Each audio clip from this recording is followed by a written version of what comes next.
G'day folks, Mark here again. I want to do another update on the incoming or the potentially incoming new gun regulations for West Australia, which are probably as a prelude to what's going to come right across Australia. From the more you understand what's actually happening, it's really what Australia's going through, but right at the moment it is what West Australia's in the process of. And I suppose I'd start it by saying this video, something we try and sort of keep people up to date a little bit with it. We're not a centre for this sort of information, and it's not something I really enjoy doing at all, or is it any good for the channel. It's actually quite a hit for the channel. Every time I do one of these videos, we take a decent hit in the amount of sharing, the amount of views, the amount of everything drops down, and it'll take a month or so to build back up again. And then with the current action, we do another video like this, and we take the hit again. So it has its weight to it, but I feel it's the right thing to do. In the basics of what people should know that are just tuning in for the first time, over the last 18 months, we've been through a few hits. 2 years we've been through a few hits. There was a ban on some calibers, some high power calibers. The West Australian government decided to just ban some cartridges, not calibers actually, but some cartridges. Which actually happened. Pretty much no one reacted to that. They pushed that straight through, and that's what happened. And some of the long-range, high-power caliber cartridges were banned. As we said, as people said then, the people in the know said, okay, this is just the beginning of things, but it didn't affect too many people, so no one made too much reaction to it. It was just, oh, poor you, and we'll see what happens. Then, not that long ago, we've had a whole introduction into a new set of regulations, rewriting regulations from the early 70s and rewriting them. Sounds like a good thing in the way of bringing it up to time. Actually was written by the police minister and the police department. So the enforcers writing the regulations, an extremely poor way to do things. And there was a little bit of conversation, a little bit of pushback about it. It happened in a bad process. There's lots of things tried to stop that. There was the West Australian Alliance, which was trying to get a group of all the gun people together, all the gun groups together to resist this. But really the whole time, the West Australian Labor government and the police minister particularly have just been pushing through and working out ways to just keep on going forward. There was, as it got introduced into Parliament, there were promises of full debate, full discussion, go through and do this properly to make sure there's the proper consultation to get it happened. And I suppose to shortcut to where we're at now, they have just slammed the door on that. They said, listen, no, there's no more discussion. It will go through, it just will go to the upper house. It will not be spoken about. They do not want any more conversation about it. They're just going to force it through. Now, this is against the proper parliamentary rules. It's against what was promised. But it is what's happening. I think it's been done on a sort of emergency side of things. There was a incident, I've forgotten the date now, but probably a little over a month ago, of a murder-suicide, which was, extremely, the whole situation could have been avoided if normal protocols were put in place. If any common sense was involved with someone who had a brain tumour or a cyst in their head, caused massive problems to their behaviour. The doctors, the family, everyone said, listen, there's big issues. This guy is a licensed firearm owner, but he's also going crazy. They wish that something should happen about it. Nothing happened. Supposedly there were none of the correct buttons pressed, and it couldn't happen. It turns into exactly the crisis, exactly the instance that then can use to force something through. So you can say that's just circumstance, or you can say it's whatever you want to say about that side of it, but it is a situation that we're at. But truthfully, this is the gun community, and listen, it is definitely appalling behaviour by the government.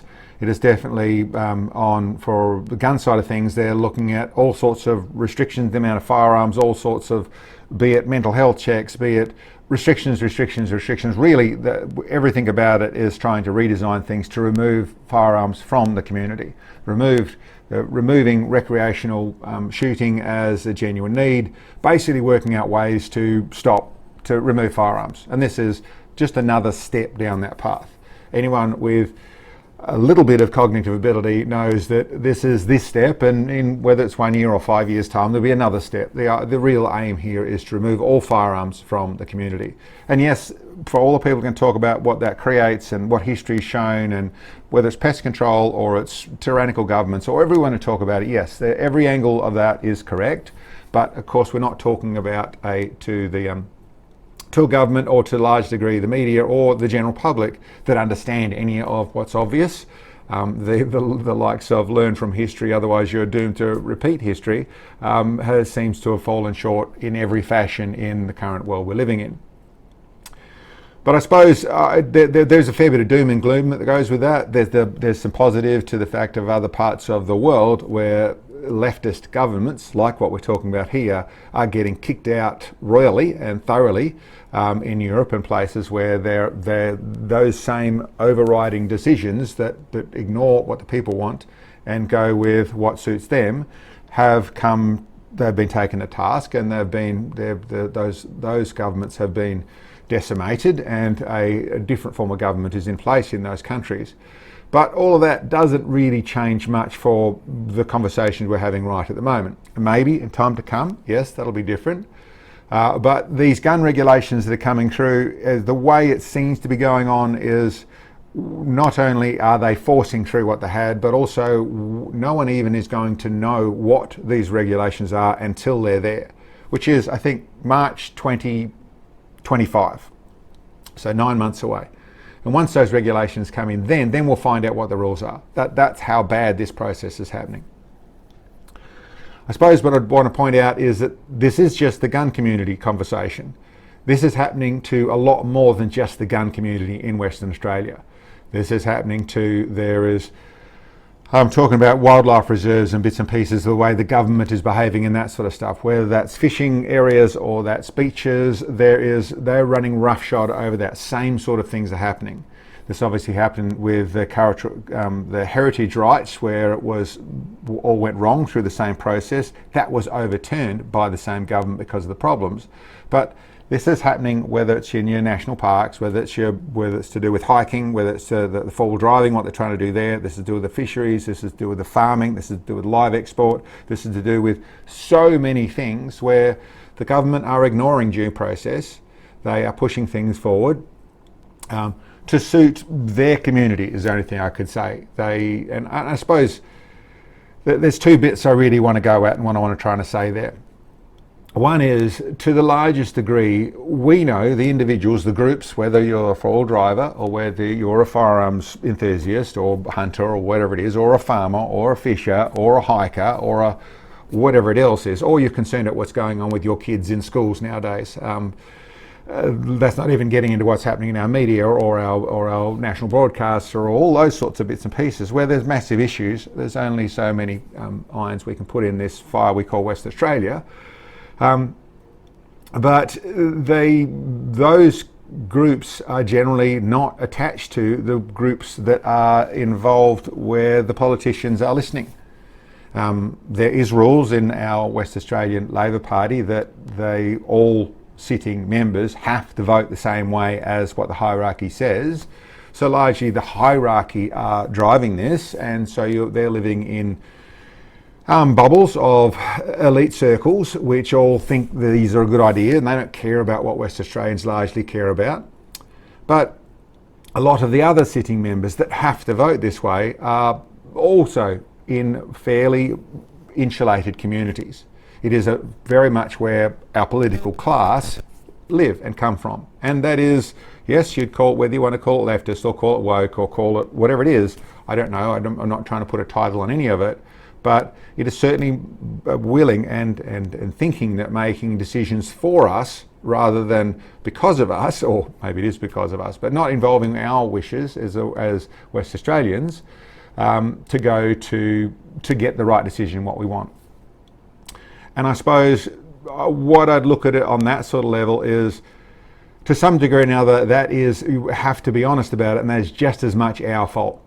West Australians are not protesting in the streets. They're not having group meetings where clubs are getting together, groups are getting together and coming up with strategies to, as pleasant as you can make, whether it's a giant march, whether that's a shutdown of a week off work, or whether that's just park meetings in the park on a set day, whether that's constant little bits and pieces happening everywhere. But if the groups that are, which is the other point I wanted to raise, more and more so, the Four-Wheel Drive Club doesn't really want to know about the shooters, or the fishers don't really want to know about the Four-Wheel Drive Club.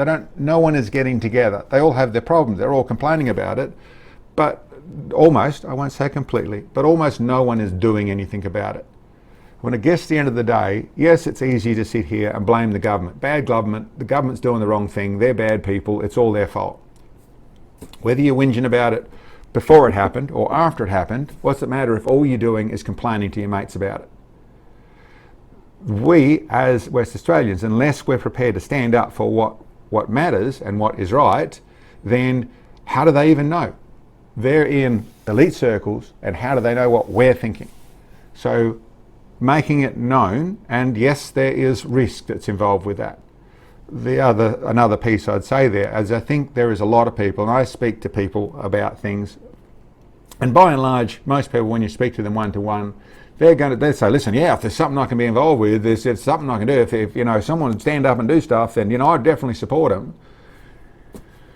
In this sort of situation, politically, and this is what I say to them, in this sort of world, this sort of situation, if you're looking for that knight in shining armour, if you're looking for that white knight to stand up, that organisation to stand up and do that, someone to be the new, go for election, or to be the new premier, or to be their champion, those are the people that get taken out by the elite, whether it's the media, whatever. They get targeted because that's easy to target. This sort of thing has to come from where it should come from the people. If the groups get together, as groups get together, and then, yes, okay, you want to elect someone in your group to be the champion of your group, that's a very different thing than just following someone that stood up and then they risked everything, so then you could covertly stand behind them. And if they do enough, then you'll stand behind them also. And then you'll come out from behind the shadows and stand with them. Listen, no, that's not going to happen. They get taken out. They will get taken out by whatever means, by whether that's cancelling in a social sense, or that's cancelling in a financial sense. Anyone who wants to stand up individually, unless they are part of some form of protection, political or that side of things, they are very vulnerable. The likes of our gun shops, the likes of our gunsmiths, the likes of people, yes, particularly the gun shops in real, tell me in earnest, or being very honest to me, that they do get persecuted in the fashion of they have to get all their ducks right, and anything that's in the wrong place, and that would include standing up too much, they're going to, and being too political, they're going to get more persecution from the regulators, from the people who are inspecting things and finding what they can close you down or not. These are things that are actually happening. What I'm actually trying to say is, listen, there's good guys and bad guys on all sides of this, but unless the groups get together, and I would say that with fairly genuine discernment, that the gun people are the least powerful people in the way of politically. The gun community has the least power. It is the most villainised. They're the bad guys. Most West Aussies think that guns are bad in some form or other, or scared. They're scared of them in some form or other. They don't understand. They don't understand why you need them. So, okay, we can go and have that long conversation, but we're starting from the wrong end of the stick. When you look at our farmers, when you look at the fishers, when you look at the four-wheel drives, when you look at the hikers, when you look at the mums and dads of kids in schools, when you look at people who want to keep a golf course and don't want it turned into condensed housing units or whatever it is type of thing, all the things that are actually happening in our state, when you look at that sort of thing, those more plain folks, general individuals, are the ones that you get together as groups, you start to talk to each other, you start to get out in the sun, and whether that is simply, like I said, there's all the different ways to do this. It's not for something for me to suggest, or I'm not trying to put something to incite. What I'm trying to say is the way a democracy, if you want to call this state of ours a democracy, many wouldn't, but comes out of the people. And that's not the people just doing what the politician says, and that's not the people just hoping the politicians are going to do what they want. That's the people have to make the noise. The people have to have their voices heard. And the best way they can do that would be clubs, talking to clubs and making this part of their way forward. And that's not just the guys sitting around chewing the fat, talking about it when they're about to go where it is, they're on a four-wheel drive trip, or they're in a shooting match, or they're about to go fishing and just talking about it. No. Clubs saying, listen, we've got to get together with this club here and we're going to organise something to do. So we're going to have this, and we're going to get together with other clubs and we're going to do this. It's a big breakfast, whether it's, okay, we're going to have a general strike, whether we're going to do whatever it is, but we're going to make ourselves heard. And then we're going to find the people that can talk to the media. And yes, the media will start to turn if enough of the people who buy the papers, if enough of those people are saying, listen, we're not happy with what's going on, then they will go where the money goes. So this does come out of making a noise. This does come out of making yourself heard, and it does come out of getting together. Joining forces. There are so many people, per many groups, there's so many things of our West Aussie life that are under persecution from our elite class, from our ruling class, which I wouldn't say they don't even realise that. In most cases, these people are probably not as bright as they should be, but just don't realise how much it is offside because we haven't let them know. Anyway. That's very much my thoughts on it. I do get very disheartened when I go to a club and I'm there shooting and there's not even a conversation about what's coming. And yet it's coming with its high beams on, it's honking the horn and it's coming straight at us and no one seems to even be moving. They're not even staring at the headlights, they're just kicking the ground. I'd like that to change. Anyway, we'll do what we can. Like I said, this will be another hit for us, but I just wanted to say it. I would like to inspire. I'm not trying to incite. I'm not trying to suggest we should be doing anything other than we should be behaving like a true democracy, and we the people should be being heard. Anyway, guys, thank you very much for checking in. Hope you liked. Leave all the comments as you will below. I'll respond with my normal 2 ticks on this sort of stuff. I don't want to discourage, but I'm not going to try and get too much deeper into the conversation. Thanks for checking in. I'll catch you next time.